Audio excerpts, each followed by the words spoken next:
Independencia y Garantías Judiciales. Les pido a todos que tomen sus lugares para continuar con las discusiones y conferencias que tendremos a continuación. Por favor, les pido dar la bienvenida a este panel y les suplico a los ponentes que nos faltan por arribar al panel se integren, por favor. Muy bien, continuamos ahora con el panel denominado Los retos de la independencia judicial en Latinoamérica. Les pido un caluroso aplauso para la Diana Ororocú Chavarría, presidenta de la Federación Latinoamericana de Magistrados, FLAM.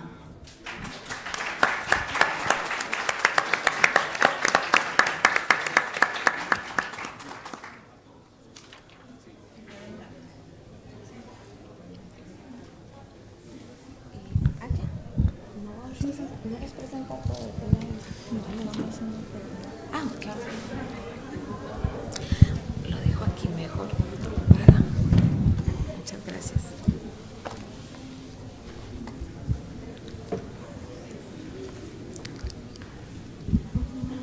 Muy buenos días a todos y todas.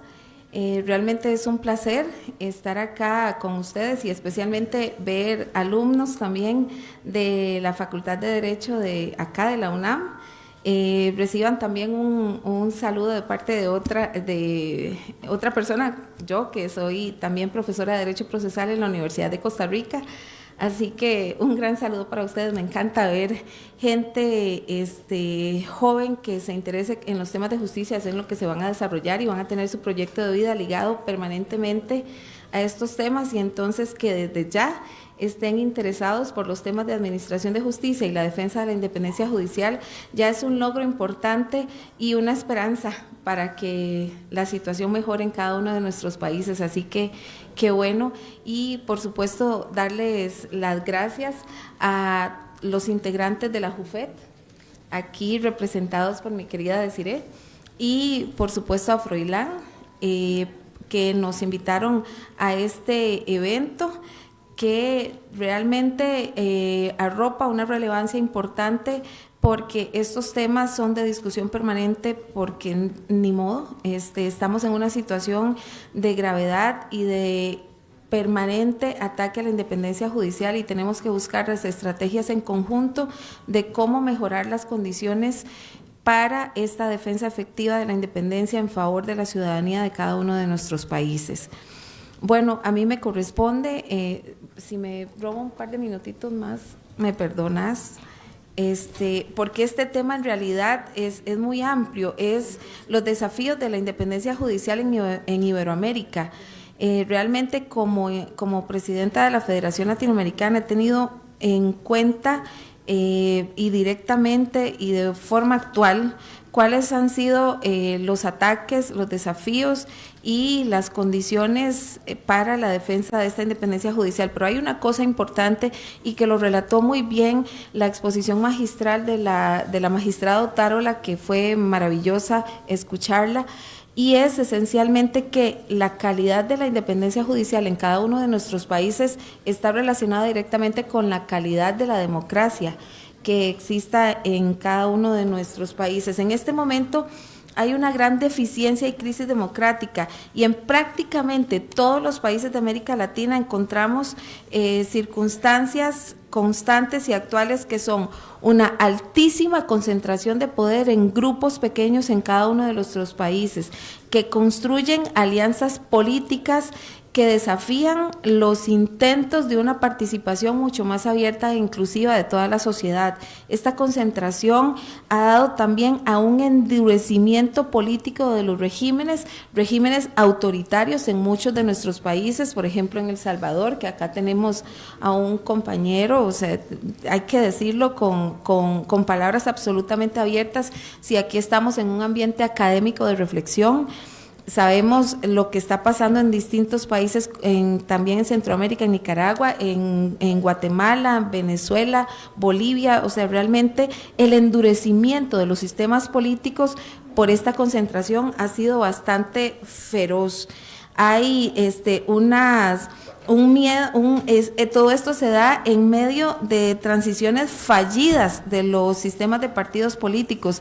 Ya nosotros hemos observado que políticamente en cada uno de nuestros países ya prácticamente no hay partidos políticos con ideologías marcadas, y las ideologías se han ido perdiendo y lamentablemente ya no hay una estructura en que el ciudadano se sienta conforme y consciente para elegir, porque realmente las posiciones políticas son las que al final cuentan estos arreglos políticos que bien nos relató la anterior magistrada, que son encuentros basados en intereses y no en otra cosa, es lo que nos da que la ciudadanía en general no pueda tener una conformidad transparente con lo que realmente está eligiendo a través de las urnas. Entonces, estas alianzas y estos intentos fallidos políticos de partidos es lo que ha dado realmente esta crisis y este endurecimiento, y que han arralado los límites del Estado democrático de derecho, que es la división de poderes.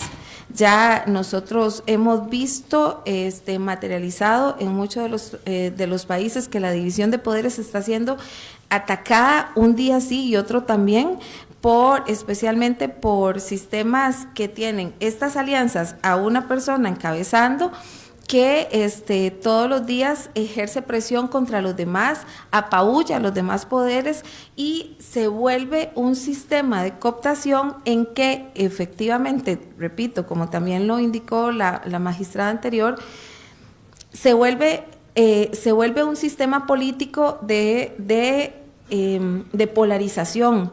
En las sociedades, las sociedades están polarizadas por una narrativa deslegitimadora de lo público.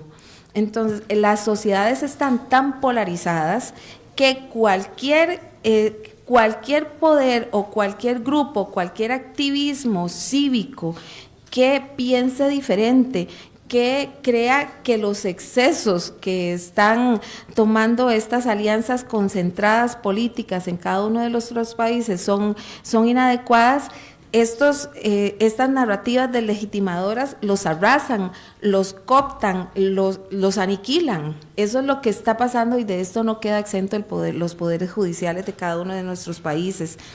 Se han debilitado instituciones públicas, se han disminuido los espacios cívicos entonces de participación. ¿Y qué es lo que pasa con todo esto? Se pone en jaque el Estado democrático de derecho en cada uno en toda esta región latinoamericana. Y en medio de todo esto, estas narrativas populistas, como lo indicaba Desiree ahora, estas narrativas populistas construidas de una forma muy inteligente, porque las narrativas que nosotros encontramos todos los días con los políticos en programas de televisión, en cadenas nacionales, etcétera, todas estas narrativas construidas tienen un trasfondo muy pensado, muy racionalizado a través de lo que se deconstruye masivamente en los países, y repito, deslegitima completamente la función de las instituciones públicas para que éstas no reaccionen como contrapeso eficiente e idóneo dentro de nuestros países para contrarrestar esos excesos de poder. Vamos a iniciar con 3 minutos para el cierre. Señor de la misericordia, ni siquiera ha empezado. Bueno, corro. En todos estos sistemas, repito, como hay una limitadísima calidad de la democracia, hay índices internacionales que evidencian que junto con la decaída de la democracia hay una decaída directamente proporcional en el índice de independencia judicial. Los índices de World Justice Project que están evidenciados, y los invito a revisar el último informe de ceja que se presentó en la Asamblea General de la Organización de Estados Americanos, en la que participé en la presentación. se revisa el cómo realmente la agresividad de este decaimiento democrático ha sustituido y ha cooptado los poderes judiciales, intentando todos los días que la independencia judicial no reaccione ante eso. Ustedes saben, y ya lo dijeron los exponentes anteriores, que la independencia judicial tiene las características internas y externas. Las externas son todas las presiones que se ejercen, políticas, económicas, de facto, militares, etcétera, para que los poderes judiciales no reaccionen. Pero se vuelve un punto ciego, que es lo que habla este informe, en un punto ciego de no verificar que la cooptación a través, lamentablemente, primero de las Cortes Supremas, por el poder político, vuelve inoperante en muchas ocasiones la independencia judicial interna, porque reviste de presiones a través de la cooptación de las cúpulas a todo el aparato orgánico de los poderes judiciales. Y aquí hay unos números interesantísimos en este informe. Hay tres tipos de sistemas democráticos: las democracias plenas, las democracias con fallas y las democracias fallidas. México está todavía está en el sistema de democracias con potenciales zonas de mejora, y el sistema democrático está en un nivel más bajo que el sistema de independencia judicial, y esto se debe a que los jueces han tenido la convicción ética de defender la independencia judicial a pesar de las reacciones incómodas de los sistemas políticos contra la independencia judicial, y lo vemos actualmente con el lamentable tema en la Asamblea Legislativa, y con la votación de ayer acá en el Congreso, y una votación un poco estrecha de la eliminación de los fideicomisos para asegurar la estabilidad del Poder Judicial. Donde hay presupuestos donde hay plata, es donde está el interés de los políticos. Aquí entonces, a través de una desestructuración de los presupuestos, se desestructura también la independencia del Poder Judicial. Vamos a concluir. Y ya casi querida. Lamentablemente, sí, de verdad casi que no ni empecé. Pero lo que sí, con lo que quiero concluir, es que en toda América Latina, lamentablemente por la baja democrática, hay una condición de independencia judicial lamentable, y esto se refleja en criminalización de los jueces y juezas en todos los estamentos, en terrorismo directamente relacionado hacia los jueces y juezas, destituciones casi masivas en muchos de los países, y por ejemplo Guatemala, que está acá, en donde hay en este momento más de 100 personas exiliadas, que son operadores de justicia, jueces, fiscales, defensores y hasta periodistas, que defienden el sistema democrático. La inseguridad de jueces y juezas es absolutamente relacionada con la vejación que hay de las condiciones estructurales en los poderes judiciales para la defensa de la judicatura. ¿Y esto qué es lo que implica? Mientras más amenazado esté el juez, menos integrado a la condición de la defensa de la independencia, y más subyugado está el poder hacia las tendencias políticas que quieren que no haya posibilidad de que entre los espacios que naturalmente están dispuestos y constitucionalmente para limitar estos poderes, haya esta justificación para la limitación de los excesos. Tal vez haya en algún momento otro tiempo para ampliar todos los 45 minutos que no pude decir.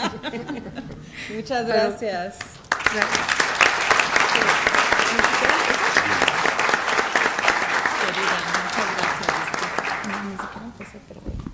Muy bien, continuamos con nuestro programa, y ahora tengo el honor de presentarles a ustedes al doctor Hermens Darío Lara Acuña, presidente de la Corporación de Jueces y Magistrados de Colombia por Justicia.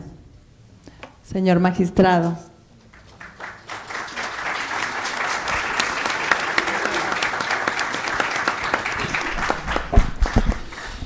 Bien, muy buenos días. Un saludo especial para todos quienes nos acompañan presencialmente e igualmente por la web.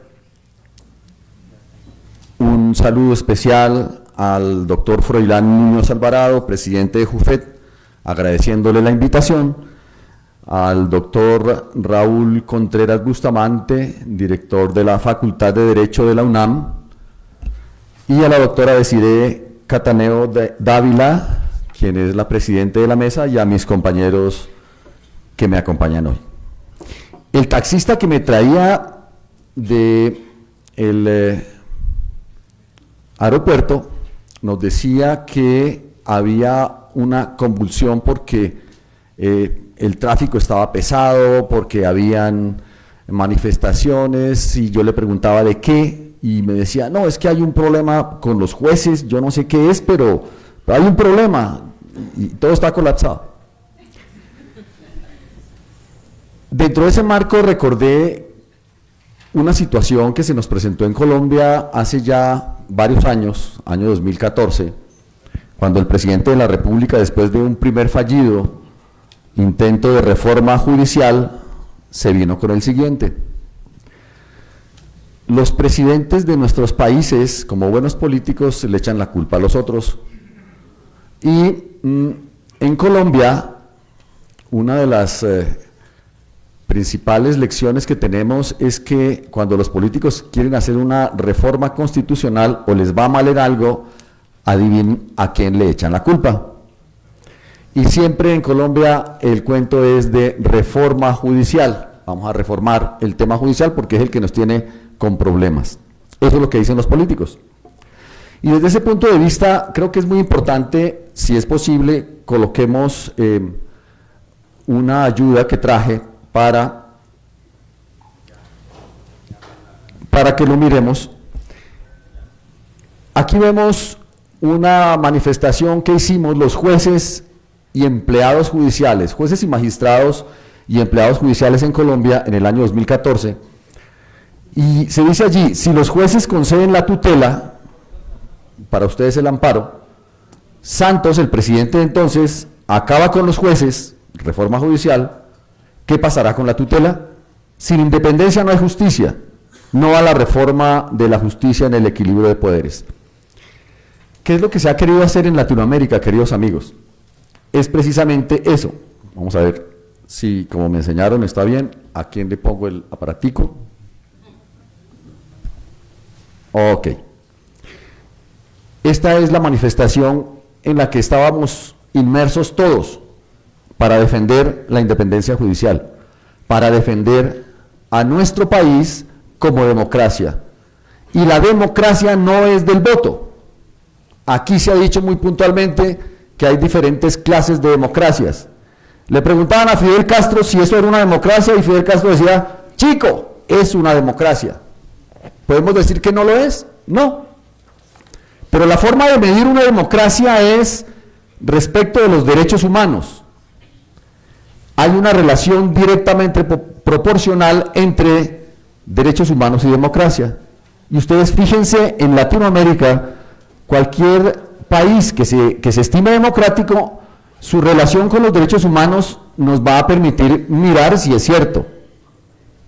Y entonces vamos a ver las democracias, las diferentes clases de democracias, cómo se desarrollan. Entonces nosotros hicimos este trabajo con la comunidad judicial, pero igualmente seguimos otra vez con el problema de el aparato. Ok.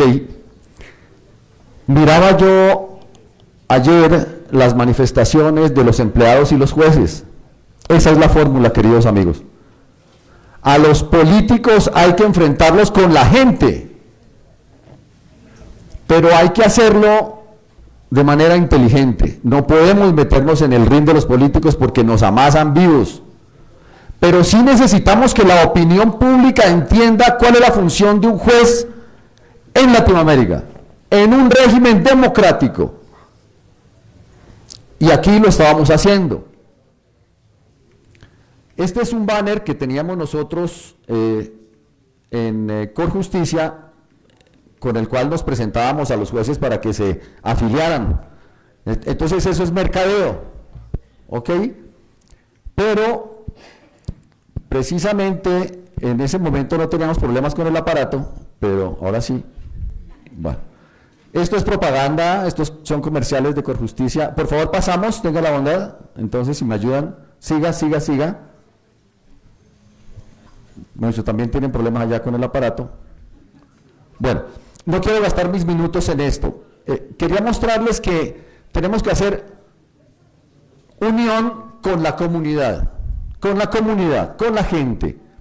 Y la fórmula es, estudiantes de Derecho, ustedes desean ejercer el derecho en un país en donde, por ejemplo, no hay derechos, porque los jueces no son independientes para que ustedes puedan, si son litigantes o si son ministerio público o fiscales, llevar un caso para que un juez pueda decidir. Y jueces y ciudadanía, aquí se ha dicho, los derechos dependen. Listo, me acaban de decir que el aparato mío no funciona. Pero ese aparato, ¿no? O sea, quiero que quede absolutamente claro. No sé por qué ustedes están riendo. No. Entonces, sigamos. La experiencia que tenemos en Colombia es una experiencia de ataque directo a la independencia judicial. Nos hicimos en esa oportunidad con varios elementos importantes. Todos los miércoles hicimos un ejercicio de parar cada 5 minutos las audiencias públicas para salir al frente de nuestros despachos judiciales y que la gente viera que existimos. Porque es que el gran problema de los jueces es que la gente no sabe que existimos. La gente no sabe cuál es la función de un juez, no sabe la función que tienen los jueces en una democracia. Y eso es muy importante que la gente lo sepa. Y ahí nos hicimos de las redes sociales. Hashtag. Estábamos buscando que el hashtag que tuviera preponderancia para que los medios de comunicación nos siguieran, era ese. Yo apoyo la autonomía judicial. Y lo hicimos cada miércoles, sagrados, mediodía, 5 minutos, parábamos y salíamos con nuestras togas, como lo vamos a ver ahí. Sigamos por favor, a ver si podemos mostrar algunas de las fotografías. Y esa es una experiencia para toda Latinoamérica, los jueces unidos con la gente, no acabándole a la gente la paciencia con las confrontaciones, no, es mostrándole a la gente quiénes somos. Y un reto, ¿será que vamos a dejar de ser los jueces del siglo XIX o del siglo XX, que solamente hablan por sus sentencias? No, necesitamos publicidad, necesitamos mercadeo, necesitamos ser o estar adelante en esas fórmulas. Si no, la sociedad solamente se va a dar cuenta que le acabaron los jueces cuando ya no tenga quien le resuelva sus problemas, porque se los va a resolver el régimen de acuerdo a los intereses de cada quien.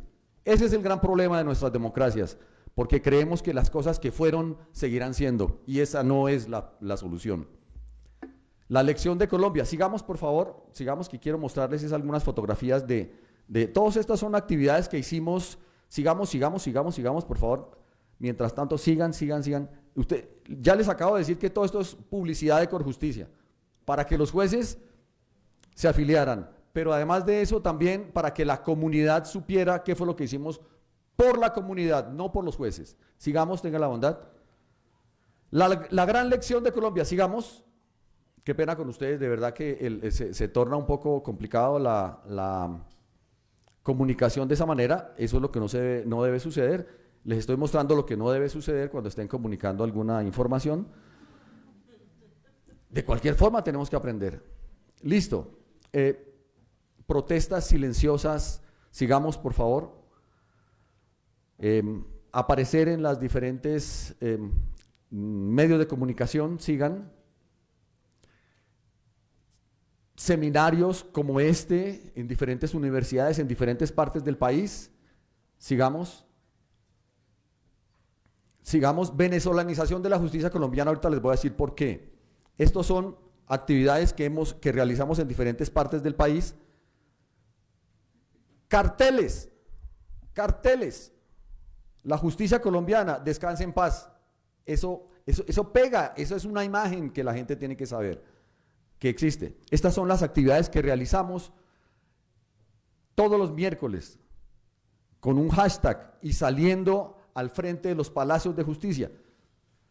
Había muchas críticas del Poder Judicial, dentro del Poder Judicial, porque estamos acostumbrados a que solamente tiene que estar el juez allá dictando sentencias, pero cuando el juez ya no dicta sentencias, y la imagen es para los jueces también, que se interesen en lo que dijimos ayer, hace un año, la unión de los jueces hace el Poder Judicial.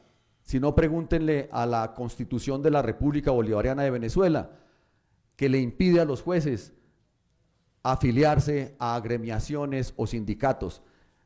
El presidente Chávez era muy inteligente, sabía que los jueces organizados pueden parar cualquier intentona de toma de poder, por eso tenían que proscribirlo en la Constitución, artículo 165 de la Constitución Bolivariana de Venezuela. Esa es la lección, queridos amigos. Quería mostrarles esto, no lo traía preparado, le pedí que me lo enviaran para mostrarles a ustedes que tenemos que mostrarnos a la gente qué es lo que hacemos y que somos el soporte de la democracia. Somos el soporte de la democracia, de los derechos humanos. Ustedes tienen el amparo. El amparo es el mecanismo, como la tutela en Colombia, la acción de amparo y otras en los países latinoamericanos que tienen los estados para defender a la gente de los poderes públicos, de Inicia los gobiernos. periodo de cierre. ¿Cuántos? 3 minutos. 3 minutos, bueno, listo, seguimos corriendo. Queridos amigos, la lección es solamente una judicatura, como la que vemos aquí en México con Jufet, unida con sus cortes, es defensa de la democracia, no hay otra defensa. No esperemos que los políticos nos defiendan porque para ellos somos un problema. Y el problema de la América Latina es precisamente que todo lo que han hecho durante todos estos años y siglos se lo debemos a los políticos porque se han robado a nuestras naciones. Por eso la gente desesperada vota por el que sea y le cree al que sea. Eso es el populismo. Mensaje para terminar. Venezuela tiene lo que ya se dieron cuenta ustedes que es una democracia fallida. Recordemos, democracia versus derechos humanos es una relación directamente proporcional. Mientras menos democracia es porque menos derechos humanos hay. Así hayan estructuras constitucionales. Eso era lo que quería trabajarles hoy, pero en otra oportunidad que me inviten, lo trataré. El Salvador me omito porque aquí tenemos a un magistrado que nos va a hablar sobre el problema del Salvador. México tiene un Mesías. Y esos mesías son los que a la gente le gusta escuchar, porque los políticos nos han metido a nuestra gente en tantos problemas que la gente no sabe sino seguir al que les diga, yo les voy a hacer, les voy a dar, no se preocupen, y ese es nuestro político. No nos importa si lo hace o no lo hace, lo importante es que nos sintamos útiles para las elecciones. Y Colombia, probablemente vayamos a tener que correr dentro de poco alguna intentona de esta índole, porque ya se está hablando de reforma constitucional vía Asamblea Nacional Constituyente por los problemas de, ¿saben qué? De la justicia. Entonces, queridos amigos, señores y señoras estudiantes de Derecho, señoras y señores jueces, juezas, magistrados, comunidad en general que nos ve, no lloremos sobre la leche derramada cuando no tengamos jueces en nuestros países que hagan defender los derechos humanos, porque el autoritarismo y las dictaduras ya no se consiguen en América Latina por medio de la bota militar, es reblandeciendo las estructuras constitucionales y utilizando las constituciones en contra de la misma gente. Muchas gracias.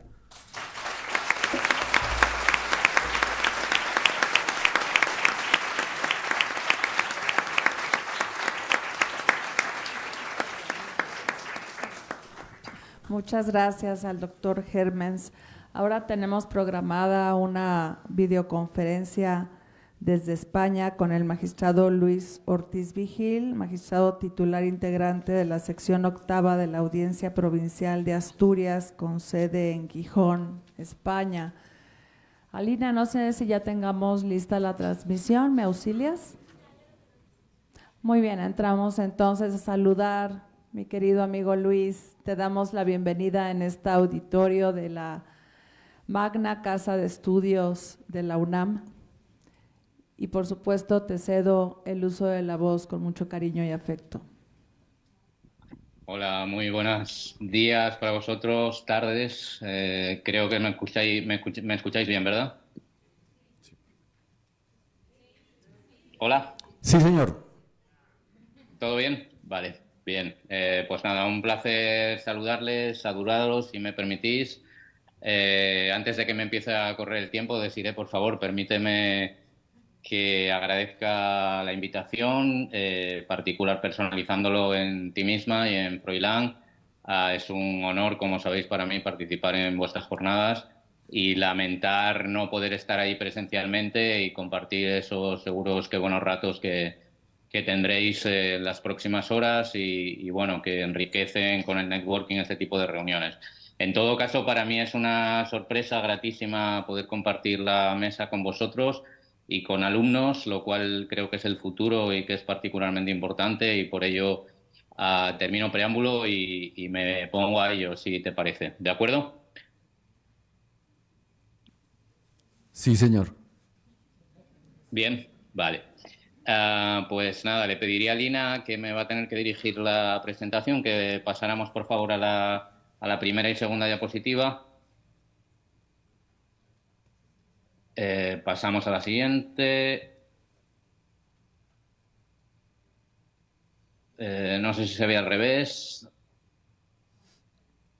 ¿Está bien? Ahí estamos. Bien.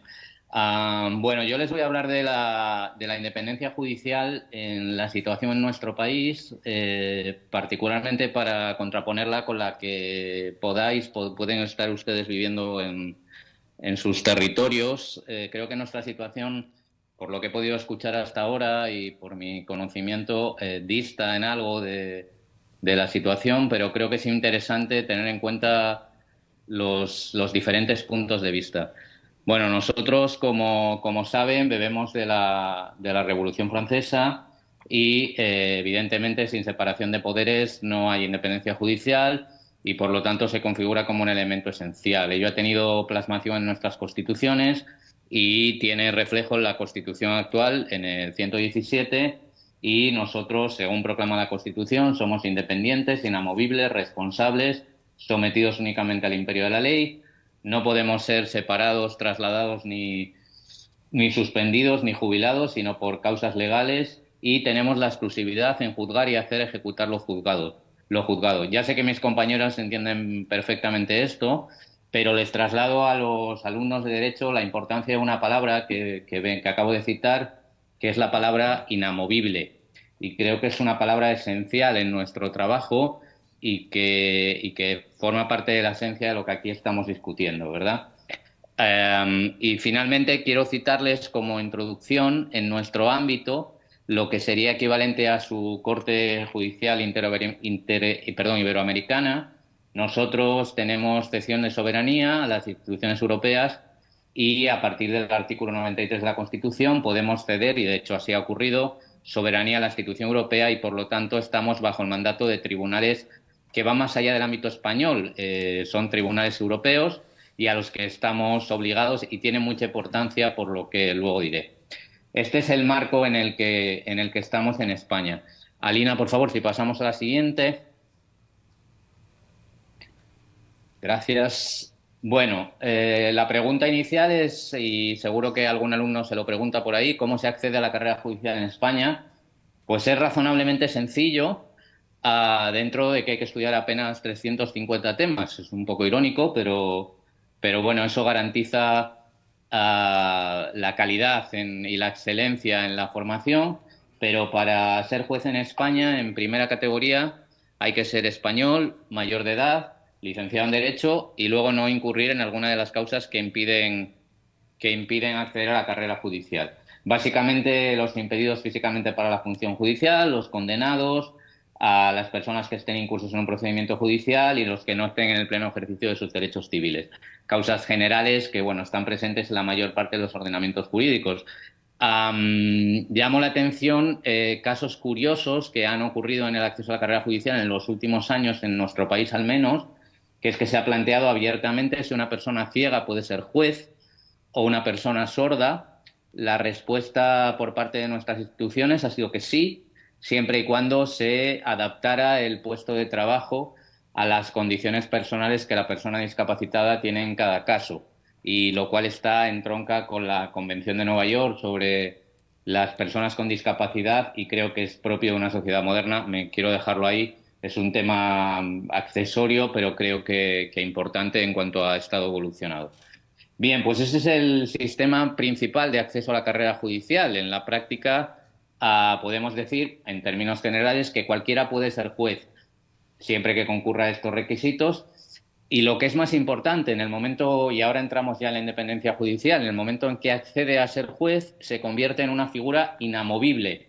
Es decir, no puede ser movido de su cargo si no incurre en una situación de responsabilidad disciplinaria. Pero nadie, por una voluntad política de molestar al poder, de tomar una decisión que no guste a determinada corporación, de tomar una decisión impopular, de que determinado abogado o abogada muy poderosa no le guste la decisión que haya tomado el juez correspondiente, nadie puede mover a ese juez de su cargo. Y eso es particularmente importante y eso es algo que, al menos de momento, en mi país, en España, no se discute.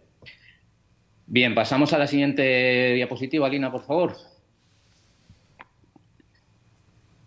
Gracias. Bien, creo que estamos en lo que son... Es que no la veo bien desde aquí.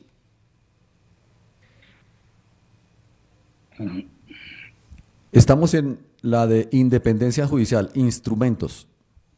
Instrumentos, correcto. Las garantías ad intra, ¿verdad? Instrumentos.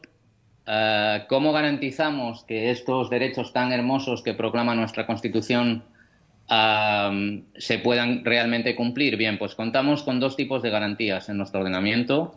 Unas garantías que podemos denominar internas y otras que son externas. La primera, las internas, ad intra, como os decía, la inamovilidad, que, como os explicaba, pues implica que nadie puede ser removido de su cargo si no es por alguna causa tasada y conforme a un procedimiento debidamente contradictorio y con todas las garantías. Tomar en consideración que en nuestro país solo se pierde la condición de juez, evidentemente por renuncia, por perder la nacionalidad española, por ser sancionado, por ser condenado por la comisión de un delito doloso y por jubilación. Y por incurrir en causa de incapacidad. Por lo tanto, fuera de estos supuestos, normalmente excepcionales, nadie puede ser removido de su condición. Segundo instrumento de garantía, pues hablamos de las incompatibilidades y prohibiciones. ¿Cuáles son? Pues bueno, no voy a enumerarlas aquí, pero las incompatibilidades y prohibiciones básicamente impiden a un juez desarrollar funciones que se consideran por el Estado legislador incompatibles con su función judicial. Prácticamente no podemos desarrollar ninguna actividad mercantil más allá de la docencia o la publicación científica, literaria o artística, y luego no podemos desarrollar funciones que sean esencialmente incompatibles con nuestro cargo y que a nadie escapa. Tener una representación popular, a participar en otras jurisdicciones, participar en otras instituciones del Estado. Todo eso forma parte de nuestro sistema de incompatibilidades y garantiza nuestra independencia, pero tiene un reverso que podemos denominar un poco tenebroso, que es que a la vez nos impide una promoción profesional adecuada si nuestra independencia económica no está adecuadamente garantizada, como espero poder desarrollar en unos minutos. Pasamos 2-3 diapositivas, Alina, por favor.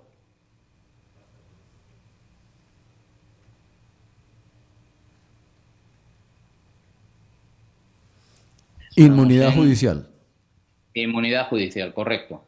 Inmunidad judicial supone, como ya entenderéis, que además de las situaciones de incompatibilidad y prohibición, Evidentemente tenemos un régimen penal, evidentemente o no, quiero decir, es una decisión del legislador, pero tenemos un régimen penal diferenciado. No se nos puede detener a los jueces, salvo en el caso, evidentemente, de delito flagrante o que exista una orden judicial. Fuera de estos casos, ninguna autoridad al margen de la judicial puede ordenar la detención de un juez.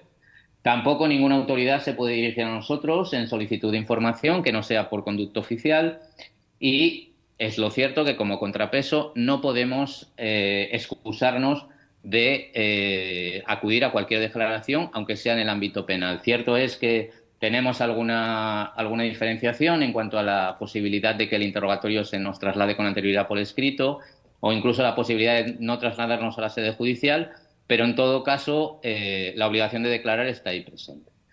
Bien, la siguiente garantía, y pasamos diapositiva, por favor, que creo que es la que en vuestra o su perspectiva más les interesa, es el tema del asociacionismo profesional. En España, en nuestra Constitución, está expresamente prohibido el derecho de sindicación, tanto a los jueces como a los militares. Son las únicas categorías, bueno, hay alguna más residual, pero en general podemos hacer esa afirmación. Y ello tiene como contrapeso, creemos que importante, porque he tenido la oportunidad de conocer otras experiencias de otros países, tiene el contrapeso de que el asociacionismo profesional está constitucionalmente reconocido. Es decir, se considera como un derecho que forma parte del Poder Judicial y que, por lo tanto, está constitucionalmente garantizado con todo lo que ello conlleva. ¿Cuáles son las características principales del asociacionismo profesional en España? Pues se las enumero ahí y sin ánimo de alargarme en la exposición paso a exponerlas. Hay que crear una asociación que tenga personalidad jurídica propia, como pudiera ser la JUFED. Tiene que estar exclusivamente encomendada a la defensa de intereses profesionales y la realización de actividades encaminadas al servicio de la justicia. No puede realizar actividades políticas y de vinculación con partidos políticos o sindicatos.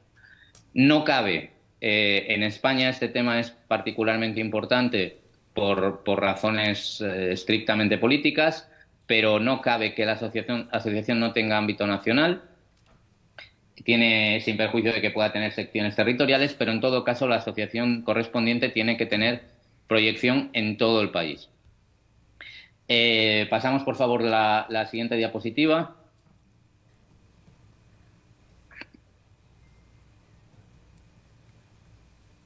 Bien. Iniciamos, Luis, 2 minutos de cierre. Voy terminando. La libertad asociativa solo se permite a aquellos jueces que estén desempeñando efectivamente funciones. No se puede pertenecer a más de una asociación profesional y tiene que tener un contenido estatutario mínimo. Bien, estos derechos encuentran, y voy a ir acabando y voy a obviar la presentación para no comerme el tiempo, estos derechos que tienen una hermosa plasmación en el ámbito teórico, muchos de ellos han sido desarrollados adecuadamente por los diversos poderes legislativos y ejecutivos, pero algunos de ellos en la actualidad están siendo claramente puestos en cuestión. Básicamente a través de los mecanismos que permiten o que establecen cómo se alcanzan las altas magistraturas en mi país.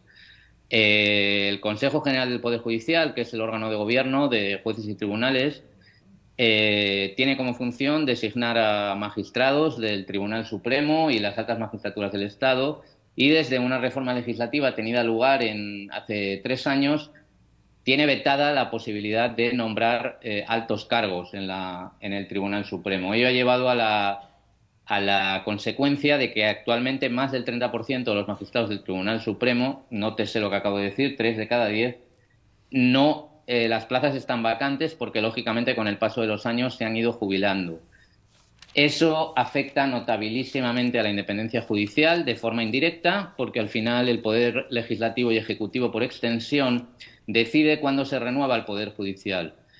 Y ha provocado una situación que en la reciente apertura del año judicial el presidente del Tribunal Supremo ha calificado, son palabras textuales, de auténticamente desoladora, porque si el Poder Legislativo decide en qué momento se renueva a los miembros del Poder Judicial, en ese momento está viéndose afectada la independencia judicial y la posibilidad de que cualquier ciudadano cuente con la garantía de que un juez independiente, inamovible, responsable y sometido únicamente al imperio de la ley pueda tomar la última decisión, siquiera sea en el Tribunal Supremo.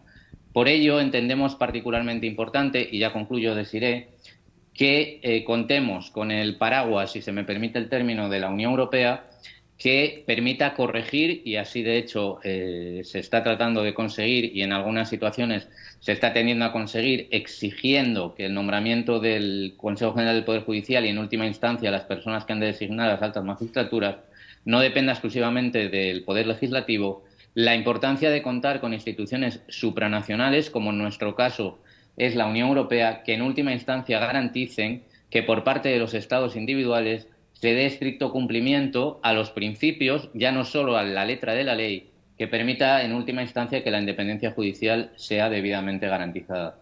Espero que la próxima vez que tengamos oportunidad de hablar la situación no haya empeorado.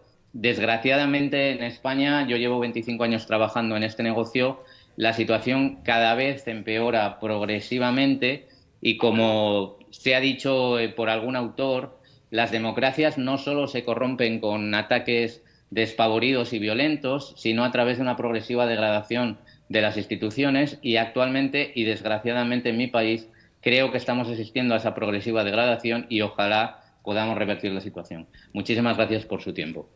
Muchas gracias, señor magistrado.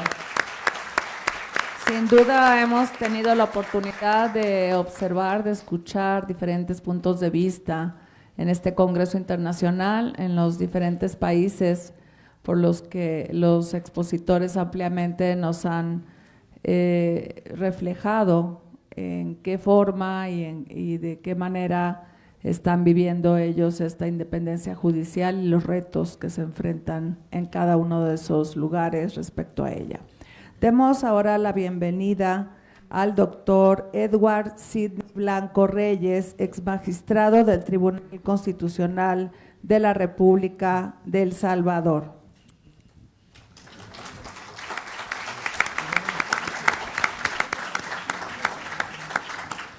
Muchas gracias. Primero quiero agradecer la invitación para participar en este importante congreso en el que se discute o se reflexiona acerca de la independencia judicial. Hablaré de El Salvador y voy a describir rápidamente 3 etapas en los últimos 40 años que están relacionados con la independencia judicial. El Salvador tuvo una guerra civil de 12 años, de 1980 a 1992, que finalizó con los acuerdos de paz. Y uno de los acuerdos de paz era precisamente la necesidad de reestructurar el sistema judicial y fortalecer la independencia judicial. Para ello se reformó la Constitución y se sentaron las bases y se establecieron específicamente los criterios que se esperaba que aseguraran esa independencia. Una independencia económica del Poder Judicial, asignándole por Constitución no menos del 6% de los ingresos corrientes del Estado, asegurándole estabilidad a los jueces, es decir, inamovilidad, que solo podían ser destituidos mediante un proceso disciplinario, asegurándole seguridad jurídica y una remuneración justa y digna a los cargos. Después de este proceso, empezamos la segunda etapa, que era la reconstrucción, las capacitaciones, el convencimiento a los jueces y juezas de la importancia de la independencia judicial, la protección de los derechos humanos, mantener distancia con los demás poderes públicos, y se empezó todo este proceso. Los partidos políticos, después de los acuerdos de paz, asumieron un enorme poder y monopolio total casi de la participación política. Pero luego llegamos a lo que estamos ahora, los populistas que arriban al poder. Estos populistas que te venden ilusiones, y que este populista que tenemos ahora en El Salvador, Bukele, desconoce los acuerdos de paz, ha anulado a los partidos políticos, destituyó a los magistrados de la Sala de lo Constitucional y al fiscal general de la República, y en su lugar impuso a funcionarios totalmente leales a él. Estos populistas se dedican entonces a aprobar un conjunto de leyes que no hay poder que los detenga, cuentan con una asamblea que aprueba rápidamente, con dispensa de trámite, sin discusiones, sin explicaciones, leyes que comprometen los aspectos políticos, económicos, sociales del país. Y los populistas no descansan con sus discursos, constantemente venden ilusiones, maquillan al pueblo, pronuncian discursos engañabobos que convencen a la población y los obedecen ciegamente. Con estos populistas de estas características, no hay poderes judiciales que lo detengan. Yo, en realidad, nunca había escuchado ni conocido al magistrado Lara, pero avalo totalmente cada una de las palabras que dijo sobre la importancia, y esta es una de las conclusiones que traigo, hemos coincidido plenamente, la importancia del papel que deben de jugar los jueces. De tal manera que en El Salvador, el presidente Bukele tiene cooptada la Asamblea Legislativa que aprueba absolutamente todo. Aprueba una ley Bitcoin, introduciendo como moneda de curso legal la criptomoneda, sin ninguna discusión, sin ninguna explicación. Más tarde aprueba una ley de expropiaciones, sin ninguna discusión, en donde no les reconoce a los ciudadanos ni siquiera el derecho a acudir a un juez para que discuta si es procedente o no la expropiación. Aprueba leyes en las cuales autoriza la realización de contrataciones sin licitaciones públicas y a continuación aprueba reservas de información de estas contrataciones públicas. Y la Asamblea Legislativa, mayoritariamente dominada por el partido de gobierno, aprueba absolutamente todo sin ningún contraste y no hay quien se le oponga. Arrolladoramente aprueba. Y claro, como tiene un poder judicial también cooptado, una sala de lo constitucional incapaz incapaz de frenar la inconstitucionalidad de las leyes, los jueces tienen que soportar, tolerar, y ya vamos a ver a cambio de qué, absolutamente cada una de las leyes que aprueba. No importa que estas leyes contradigan el sistema interamericano, no importa que las leyes contradigan la Constitución, no importa que las leyes contradigan la jurisprudencia del sistema interamericano y de la jurisprudencia constitucional. Aprueban las leyes y no hay control judicial. El gran papel de los tribunales constitucionales, yo formé parte del Tribunal Constitucional de El Salvador en el año 2009-2018 y ejercimos un verdadero control de los actos de los poderes públicos y comprendimos el verdadero poder que tiene el Poder Judicial para controlar los excesos o las arbitrariedades de los demás poderes públicos. Eso fue hace poco. Lo que quiero decir es que no es suficiente que las constituciones reconozcan la independencia judicial. No es suficiente que las constituciones te garanticen estabilidad en los cargos. Tampoco es suficiente que las constituciones te aseguren una remuneración justa, ni una seguridad suficiente. No es suficiente. Tampoco es suficiente que los jueces sean capacitados intensamente en materia de derechos humanos y en materia de derecho internacional y en todas las materias. Tampoco es suficiente cuando llega al poder un populista que además de su ignorancia desconoce absolutamente. Nadie en la Asamblea Legislativa se toma el trabajo de analizar si la figura que están aprobando, por ejemplo, los jueces sin rostro. Los jueces sin rostro es una figura que se presentó en algunas experiencias en nuestra región latinoamericana, Perú en los 90, Colombia después, pero en los 90 Fujimori, un populista también que llegó al poder y era seguido por muchos, y vean con qué rivales compitió, con el Premio Nobel de Literatura Vargas Llosa y después con el secretario general de la ONU, Javier Pérez de Cuellar.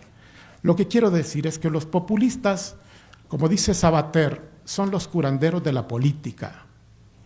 Son los curanderos de la política. Estos a quienes se llega con un problema real y te venden ilusiones, y te dan soluciones, y te maquillan.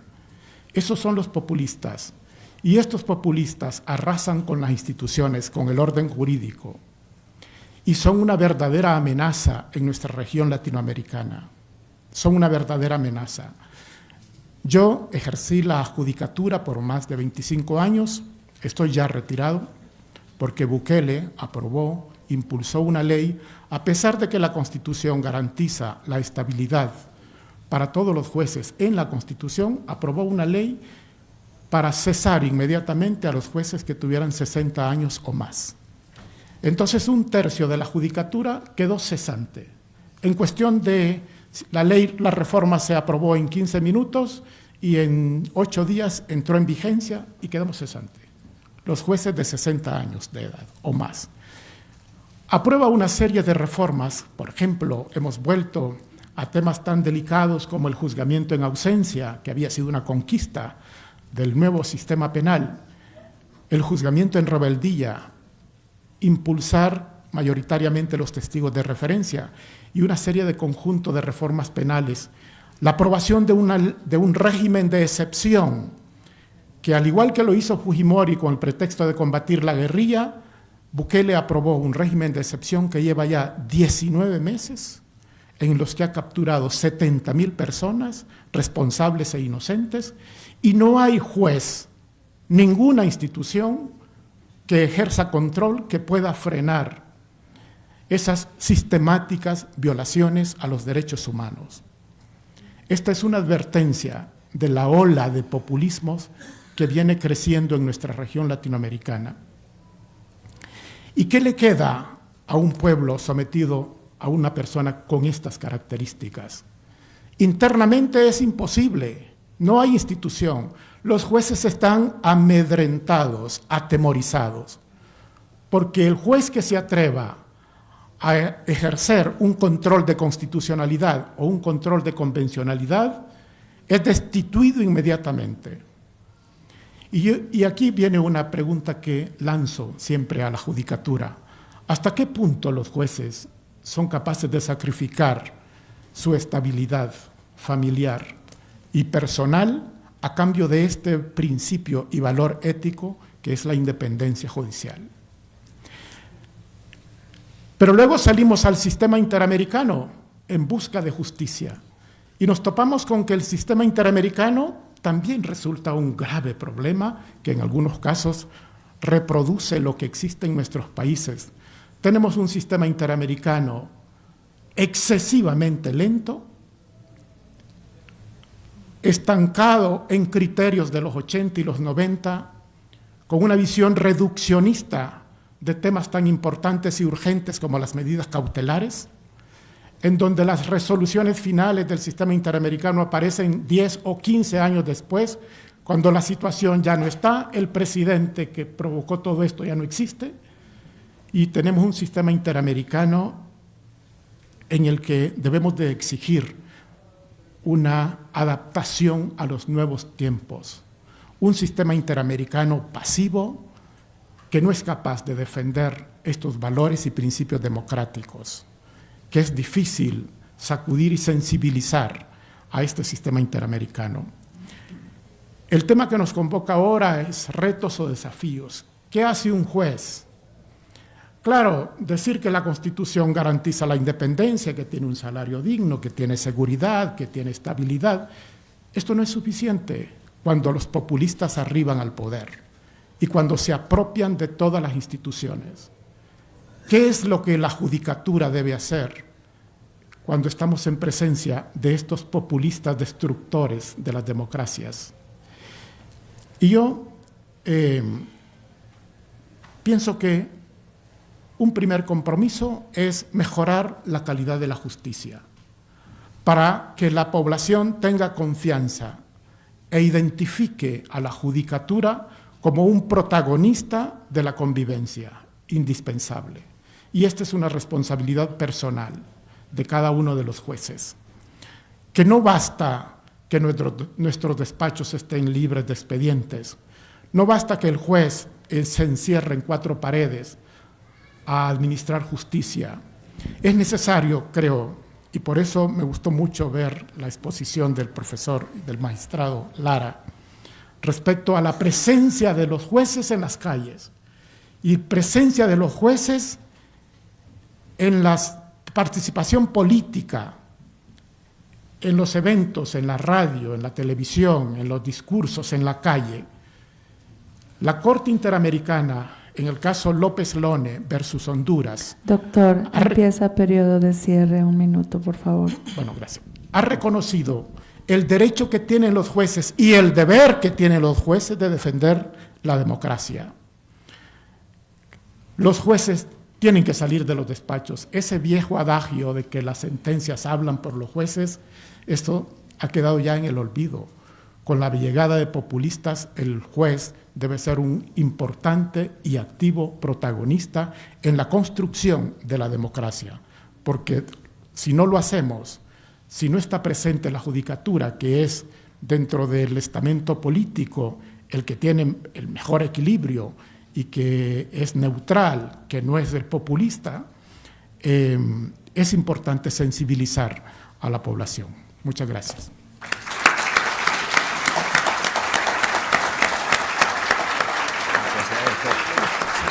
Muchas gracias, doctor. Procedemos ahora con la exposición del doctor Hugo Leonardo Abad Frazao, juez federal del Tribunal Regional Federal de la Primera Región en Brasil.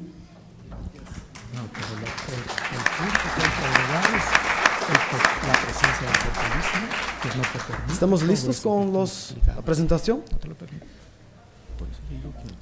¿Se funciona acá? Sí. ¿Podemos empezar o no? Perfecto. Un gusto estar acá. Yo gustaría inicialmente de agradecer al magistrado Froilán Muñoz Alvarado, que me invitó para este evento, la magistrada de CIGE, también un gusto muy grande conocerla, el profesor Raúl Contreras Bustamante de la UNAM, un gusto muy grande estar acá en esta prestigiosa universidad. También gustaría de saludar al consejero Javier Molina, que contribuyó para que yo estuviera en México en este momento. Bien, voy a hablar un poco de la situación en Brasil. Creo que las exposiciones son muy claras y muy interconectadas. La independencia judicial puede ser vista como por una mirada global, una mirada regional y también local. Creo que siempre debemos mirar en contexto. Este es muy importante, por esto este diálogo me parece muy propositivo. Gustaría de decir, iniciando, que la judicatura en Brasil vive una judicialización de la vida. Todo es judicializado en Brasil. Desde la Constitución de 88, que empezamos a tener una judicatura con un protagonismo político muy grande, muy largo. Esto obviamente reinventó un poco el concepto de juez. Y creo que ahora debemos reinventarlo de nuevo. Yo propongo acá una reflexión sobre el pensamiento de un juez del siglo XXI. Bien, podemos pensar en 4 perspectivas de independencia judicial en Brasil. La primera, una perspectiva objetiva, después una subjetiva, estructural y funcional. Para comprender bien esta clasificación que propongo acá, yo gustaría de decir que un juez independiente, un concepto tradicional, toma decisiones basadas en la legislación. El ministro brindó la ponencia suya con la idea de una justicia constitucional y también sin inmune a influencias externas. Bien, en respecto a la objetividad, al objetivo de la independencia judicial, ¿qué es un juez condicionado por la Constitución? Una primera reflexión en Brasil que estamos a intentar de refletir es sobre cuál es la interpretación judicial hegemónica que se utiliza en Brasil por los jueces federales y estaduales. Porque si una interpretación sigue una cultura hegemónica, colonialista, elitista, distante de las calles, como el profesor doctor Lara dijo, estamos con una judicatura que es pseudo-independiente. Una otra idea, ¿cómo podemos pensar una subjetividad de los jueces? ¿Cómo enfrentar la polarización política? El profesor Rafael de Giorgi dijo que la polarización es justamente la división del pueblo en dos. En este momento, una judicatura vive en este entremedio. Esto es terrible. ¿Cómo enfrentar la polarización política, la hiperexposición? En Brasil hemos tenido una hiperexposición de los jueces con la idea de criminalización de la política, las elecciones recientes de Bolsonaro, de Lula. Estamos enfrentando un ambiente muy, un dilema de ejecutar, de aplicar una judicatura realmente independiente en Brasil. En ese sentido, debemos pensar justamente en cómo debemos relacionarnos con la sociedad, con la imprensa, con la política. Debemos pensar también en una independencia estructurante, una estructura de independencia judicial. Hemos tratado con el profesor juez Artis Vigal de España sobre las garantías constitucionales de la judicatura, inamovibilidad y irreductibilidad de los vencimientos, remuneraciones. También en Brasil tenemos la vitaliciedad, los jueces no pueden ser excluidos de los sistemas, pero en un ambiente polarizado, extremista, tenemos dudas sobre materialmente ese concepto. Porque formalmente tenemos todo. Y materialmente, la desvalorización de la remuneración perjudica la operación independiente de los jueces. En Brasil, en este momento, como los jueces están muy expuestos, hemos implementado desde la política preguntas sobre los jueces ganan una remuneración muy grande, deben ser reducidas, debemos pensar en una judicatura reducida. Ese es un momento dramático. Estamos como todos los colegas magistrados, nos preguntando sobre cómo debemos nos comportar en los espacios públicos, porque creo que debemos seguir en una idea de independencia como función. Porque estamos sobrecargados, tenemos una demanda judicial muy grande, pero debemos pensar en nuestras estructuras. Estructura de trabajo significa justamente condiciones dignas de una judicatura justa. Debemos pensar en, por ejemplo, estamos a pensar en Brasil, ¿cuántas mujeres son juezas en Brasil? Muy poquitas, son 30% de las juezas en Brasil y 70% de los hombres. Debemos cambiar esa estructura real. Debemos pensar en una justicia independiente paritaria, porque así tenemos una justicia legítimamente fuerte para hoy. Debemos pensar también en cómo podemos dialogar con la imprensa, las redes sociales. Sí, porque antes los jueces eran muy de boutique, eran una élite de la burocracia brasileña. Ahora no, tenemos YouTube, debemos presentar nuestros proyectos de judicatura, qué hacemos, cómo dialogamos con los estudiantes, los profesores, porque una justicia independiente es una justicia dialógica. Y no digo una justicia dialógica vertical. No debemos pensar siempre, los jueces están arriba, la sociedad abajo. No, debemos horizontalizar el discurso. Debemos conocer la doctrina como se presenta hoy. Debemos ir y volver, siempre. Ir y volver. En ese sentido, mi pregunta también es sobre una justicia hoy, digital y analógica. Debemos pensar que la justicia debe ser humana siempre, pero los jueces deben conocer las nuevas tecnologías, deben comprender su capacidad de comunicación, de interacción con la inteligencia artificial. Este es un momento muy interesante en Brasil, sin perder jamás la humanización. Porque jueces no humanos son meros mecanismos de la política. Creo que para los 4 puntos, perspectivas, tenemos, por ejemplo, respecto a la interpretación, la cultura jurídica. Proponemos, la jueza Adriana, un gusto verla nuevamente, porque hemos nos conocido en Costa Rica justamente para pensar en formaciones conjuntas de jueces federales brasileños, jueces costarricenses, jueces de la Latinoamérica, Caribe. Debemos aprender juntos, porque si somos solos, somos pocos. Si somos unidos, somos fuertes. Una justicia dialógica es también una justicia transnacional.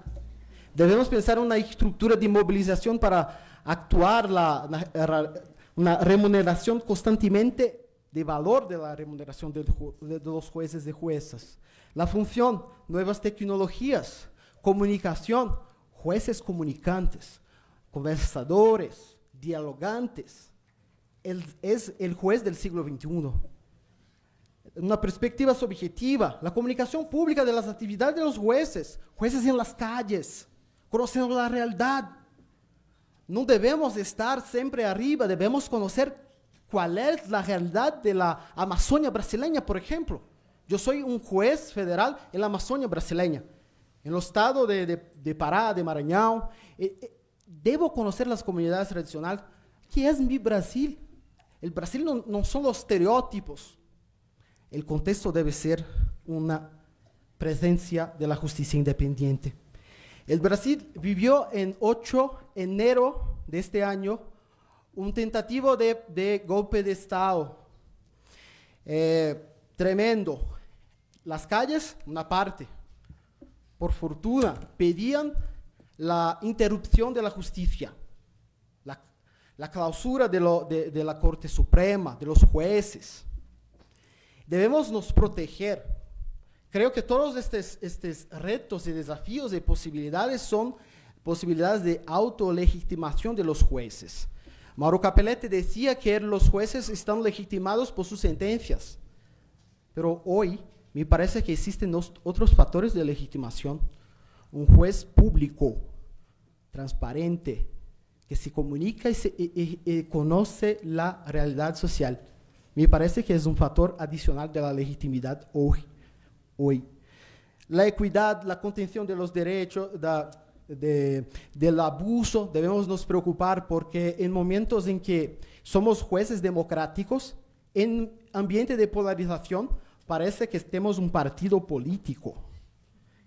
En Brasil vivimos un poco, si es un juez democrático, me parece que una parte de la sociedad no te gusta. Es terrible, pero sin este partidarismo debemos mantener un concepto de justicia democrática que esté sin desmerecer estos diálogos políticos en una situación completamente institucional de la justicia. Y una proposición, porque soy coordinador de la internacionalización de la Escuela Judicial Federal de Brasilia. Y tenemos ahora estos cambios. Recibimos ahora 5 jueces mexicanos. La Montserrat estaba con nosotros en un curso de internacional de derechos humanos, en portugués, en español. El derecho debe tener una lengua universal. La América Latina, el Caribe, debe tener una lengua única. La lengua de la transformación, de la igualdad, de la presencia de nuestro subcontinente en el planeta. Creo que debemos pensar 2 minutos para el cierre. 2 minutos. Debemos pensar en comunicación jurídica, debemos conocer universidad. Yo estudié un poco mi doctorado en la Universidad de Pisa. Pude presentar los jueces federales a la comunidad y después abrimos estos espacios para conocer Perú, Chile, Costa Rica, porque la justicia también es una justicia internacional. Y la internacionalización de los jueces no significa la extranjerización de los jueces nacionales. No, vamos y volvemos. Y cuando vamos, volvemos mejor, porque conversamos, porque somos más fuertes y estamos listos de la comprensión de la justicia, cómo enfrenta los retos hoy. La sensibilidad judicial, debemos no haber la miopía judicial, debemos conocer e entregar una justicia justa.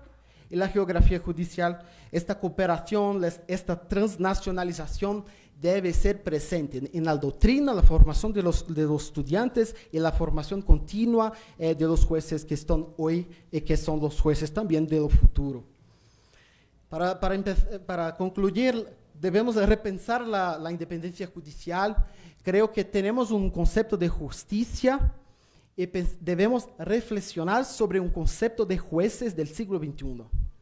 Humanizado, digital, preparado para conversar, listo para autolegitimarse ante la polarización política. Muchas gracias a todos. Muchas gracias, doctor. Muchas gracias.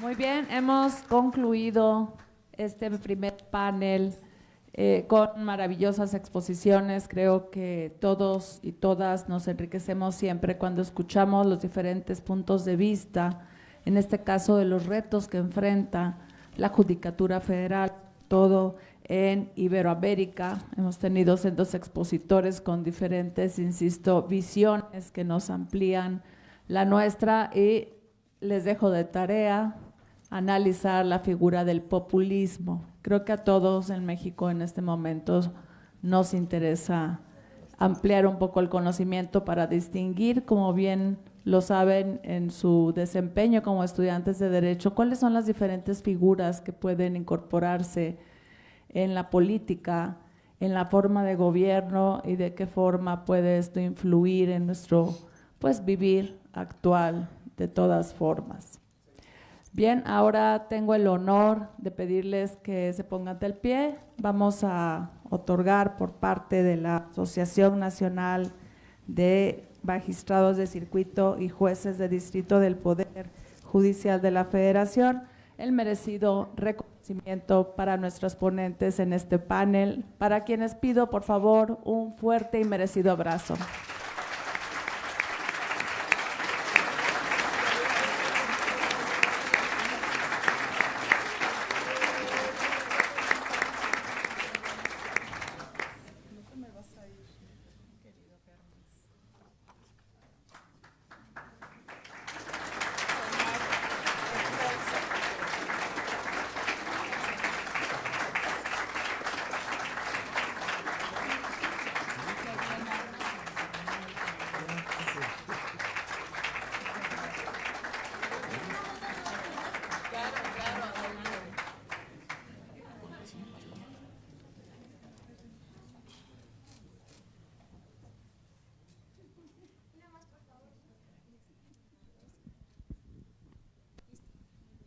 Muchas gracias. Seguiremos en 5 minutos con el siguiente panel.